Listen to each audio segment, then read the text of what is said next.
இன்று சென்னை வானகரத்தில் நடைபெற்று வரக்கூடிய அதிமுக செயற்குழு பொதுக்குழு கூட்டமானது நடைபெற்று வருகிறது. இந்த கூட்டத்தில் சுமார் 4000க்கு மேற்பட்ட அதிமுக செயற்குழு மற்றும் பொதுக்குழு உறுப்பினர்கள் பங்கேற்றிருக்கின்றனர்.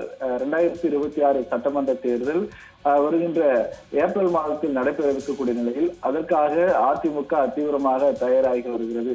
இந்நிலையில் இன்றைய தினம் அதிமுக அவைத்தலைவர் தமிழ்மகன் உசேன் தலைமையில் நடைபெற்று வரும் இந்த செயற்குழு மற்றும் பொதுக்குழு கூட்டத்தில் அக்கட்சி பொதுச் செயலாளர் எடப்பாடி பழனிசாமி பங்கேற்றார். முதலாவது அங்க வைத்திருக்கக்கூடிய அதாவது எம்ஜிஆர் மற்றும் ஜெயலலிதா அவர்களின் புகைப்படத்திற்கு மலர் தூவி மரியாதையானது செலுத்தப்பட்டது.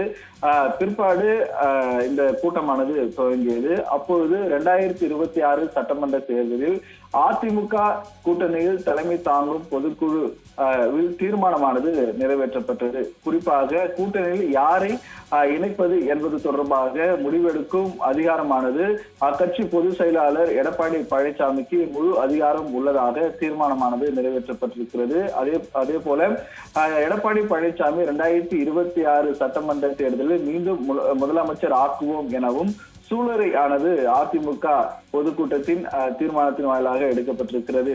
இதே போல கூட்டணியில் யாரை இணைப்பது என்பது தொடர்பாக முக்கிய முடிவுகளை கட்சி பொதுச் செயலாளர் எடப்பாடி பழனிசாமிக்கு எடுக்க முழு அதிகாரமானது தற்போது இந்த செயற்குழு மற்றும் பொதுக்குழு தீர்மானமானது நிறைவேற்றப்பட்டிருக்கிறது. 2026 சட்டமன்ற தேர்தல் நெருங்கி இருக்கக்கூடிய நிலையில் கூட்டணி குறித்த பேச்சுவார்த்தை மற்றும் அதிமுக தலைமையில் அதாவது யாரை கூட்டணியில் சேர்ப்பது என்பது தொடர்பான முக்கிய முடிவுகளையும் அக்கட்சி பொதுச் செயலாளர் எடப்பாடி பழனிசாமி எடுக்க தற்போது இந்த செயற்குழு பொதுக்குழு கூட்டத்தில் தற்பொழுது தீர்மானமானது நிறைவேற்றப்பட்டிருக்கிறது என்பது குறிப்பிடத்தக்கது.